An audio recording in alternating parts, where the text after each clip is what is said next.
Hello friends, welcome to sarees food corner. நாம இன்னைக்கு இட்லி தோசைக்கு ஏற்ற நல்ல ஒரு தக்காளி கடைகள், ரொம்பவே டேஸ்டா இருக்கும் இந்த கிரேவி. இது பண்றதுக்கு முன்னாடி எங்க சேனலை இது வரைக்கும் சப்ஸ்கிரைப் பண்ணாதவங்க சப்ஸ்கிரைப் பண்ணிக்கோங்க. பக்கத்துல இருக்கிற பெல் ஐக்கான்ல ஆளுங்கிற பட்டனும் பிரஸ் பண்ணி வச்சுக்கோங்க. அப்பதான் நாங்க போற வீடியோ உங்களுக்கு நோட்டிபிகேஷன்ல காட்டும். வாங்க இப்ப வீடியோக்குள்ள போலாம். இதுக்கு 4 மீடியம் சைஸ் தக்காளி இந்த மாதிரி பொடியா கட் பண்ணி எடுத்து வச்சிருக்கேன். ஒரு மீடியம் சைஸ் வெங்காயம், 10 பல்லு பூண்டு தோல் எடுத்து வச்சிருக்கேன். 2 பச்சை மிளகாவும் எடுத்து வச்சிருக்கேன். தக்காளி நடுவில் இருக்கிற அந்த காம்பு பகுதியை மட்டும் எடுத்துருங்க, அது ரொம்ப கட்டியா இருக்கும். அதனால அதை எடுத்துட்டு கட் பண்ணி வச்சுக்கோங்க. பொடியா கட் பண்ணுங்க எல்லாமே. இது கூடவே தேவையான அளவுக்கு உப்பு சேர்த்துக்கலாம். சேர்த்துட்டு 1/4 டீஸ்பூன் மஞ்சள் தூள், 1 டீஸ்பூன் அளவுக்கு குழம்பு மிளகாய் தூள் சேர்த்துக்கலாம். அதாவது மிளகாய் தனியா 1:1 ரேஷியோல அரைச்சது இது சேர்த்துக்கலாம். கூடவே 2 கிளாஸ் தண்ணி சேர்த்துக்கலாம். கப் அளவு சொல்ல போனா 2 கப் அளவுக்கு தண்ணி சேர்த்துக்கலாம். சேர்த்துட்டு இதை நல்லா ஒரு தடவை கலந்து விட்டுக்கலாம். கலந்து விட்டுட்டு இது குக்கர் மூடி போட்டு விசில் போட்டு ஒரு 7 விசில் அளவுக்கு விசில் வரட்டும். அப்பதான் உங்களுக்கு தக்காளி நல்லா குழைய உங்களுக்கு வேகும். விசில் போட்டாச்சு. இப்போ 7 விசில் வந்துருச்சு. ப்ரெஷர் தானா ரிலீஸ் ஆனதுக்கு அப்புறமா நீங்க எடுங்க. இப்ப பாருங்க, தக்காளி நல்லா உங்களுக்கு வெந்திருக்கு. இதை ஒரு மத்து வச்சு நம்ம கடைஞ்சு விட்டுக்கலாம். அப்படி இல்லை அப்படின்னா இதை நல்லா ஆற வச்சுட்டு மிக்ஸி ஜார்லயும் போட்டு நீங்க அரைச்சிக்கலாம். நான் மத்து வச்சுதான் கடையிறேன். இது நல்லா கடையும் போது இது நல்லா உங்களுக்கு மசிஞ்சிரும். ஏன்னா நல்லா வெந்துருச்சு. இப்போ தக்காளி இந்த மாதிரி நல்லா கடைஞ்சு விட்டுக்கோங்க.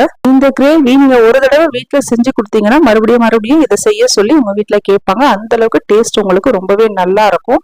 தக்காளி விலை கம்மியா இருக்கும் போது இந்த மாதிரி நீங்க செஞ்சு சாப்பிடலாம். ரொம்ப டேஸ்ட் நல்லா இருக்கும். இப்போ இது கூடவே நான் ஒரு 1 டீஸ்பூன் அளவுக்கு சாம்பார் பொடி சேர்த்துக்கிறேன். சாம்பார் பொடி இல்லை அப்படின்னா இந்த ஸ்டெப்பை ஸ்கிப் பண்ணிக்கோங்க. சாம்பார் பொடி சேர்க்கும் போது டேஸ்ட் இன்னும் கூடுதலா இருக்கும்.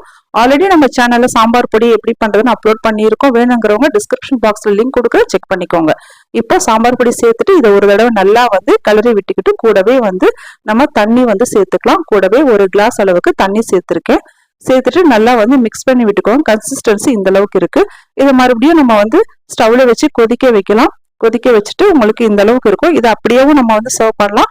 அப்படி இல்லை இன்னும் கொஞ்சம் உங்களுக்கு திக்னஸ் வேணும் அப்படின்னா இது கூடவே 1 டேபிள் ஸ்பூன் அளவுக்கு இட்லி மாவு, அப்படி இல்லைன்னா ரைஸ் ஃப்ளோர் இல்ல கடலை மாவு சேர்த்துக்கலாம். ரைஸ் ஃப்ளோரும் கடலை மாவும் நீங்க சேர்க்குறீங்க அப்படின்னா அதுல தண்ணியில கரைச்சிட்டு சேர்த்துக்கோங்க. அப்படியே சேர்க்காதீங்க. மாவு கட்டி கட்டியா மாறிடும் உங்களுக்கு. இட்லி மாவு சேர்க்கறதா இருந்தா நீங்க அது லிக்விடா தான் இருக்கும். நீங்க 1 டேபிள் ஸ்பூன் அளவுக்கு அப்படியே சேர்த்துட்டு நீங்க மிக்ஸ் பண்ணி விட்டுக்கலாம். இட்லி மாவு சேர்க்கும் போது உங்களுக்கு டேஸ்டும் பேலன்ஸ் பண்ணும். அந்த புளிப்பு காரம் எல்லாமே பேலன்ஸ் பண்ணும். தாளிப்புக்கு 1 டேபிள் ஸ்பூன் அளவுக்கு ஆயில் விட்டுக்கலாம். அதுல 1/2 டீஸ்பூன் கடுகு, 1/2 டீஸ்பூன் உளுந்து, கொஞ்சமா வெந்தயம், ஒரு 1/2 டீஸ்பூன் சீரகம் சேர்த்து, கொஞ்சம் பெருங்காயம் சேர்த்து, ஒரு கொத்து கருவேப்பிலை சேர்த்து அந்த தாளிப்பை நம்ம இதுல சேர்த்துக்கலாம். சேர்த்துட்டு ஜஸ்ட் ஒரு கொதி வரட்டும். கொதி வந்த உடனே நம்ம ஸ்டவ் ஆஃப் பண்ண வேண்டியதுதான். ஏற்கனவே நம்ம விசில் விட்டு 7 விசில் விட்டு நல்லா வேக வச்சுட்டோம்.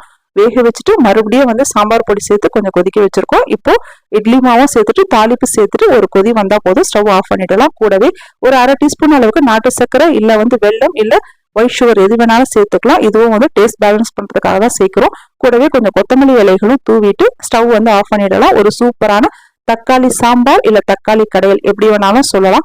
ரெடி ஆயிடுச்சு. இது கூடவே நல்ல சுட சுட இட்லி தோசை கூட வச்சு சர்வ் பண்ணும்போது அவ்வளோ டேஸ்டா இருக்கும். கண்டிப்பா ட்ரை பண்ணி பாருங்க. ட்ரை பண்ணி பார்த்துட்டு எப்படி இருக்குன்னு எனக்கு கமெண்ட்ல சொல்லுங்க. இந்த வீடியோ பிடிச்சிருந்தா எங்க சேனலை நீங்க மறக்காம லைக் பண்ணுங்க, ஷேர் பண்ணுங்க, சப்ஸ்கிரைப் பண்ணுங்க. இதே மாதிரி வேற ஒரு வீடியோல பாக்குறேன். நன்றி, வணக்கம்.